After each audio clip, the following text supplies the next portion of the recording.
محلے میں ایک لڑکا رہتا تھا، نام تھا احمد۔ وہ بہت کم بولتا تھا اور اکثر اکیلا رہتا تھا۔ لوگ سمجھتے تھے کہ وہ بدتمیز ہے یا گھمنڈی۔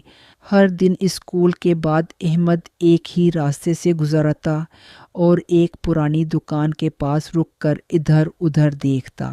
محلے کے لوگ اس پر شک کرنے لگے، یہ لڑکا یہاں روز کیوں رکتا ہے؟ کچھ نہ کچھ گڑبڑ ہے۔ ایک دن دکاندار نے احمد کو چپکے سے فالو کیا۔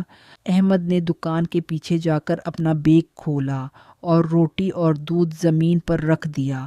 اچانک ایک بوڑھی عورت باہر آئی۔ وہ بہت کمزور تھی اور چل بھی مشکل سے سکتی تھی۔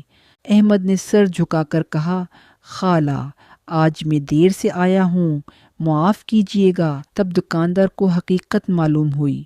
احمد روز اپنا لنچ اس عورت کے لیے لاتا تھا۔ اگلے دن پورا محلہ احمد کے دروازے پر کھڑا تھا۔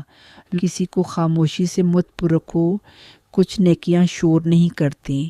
احمد خاموشی سے نیکی کرتا تھا کیونکہ نیکی شور نہیں کرتی۔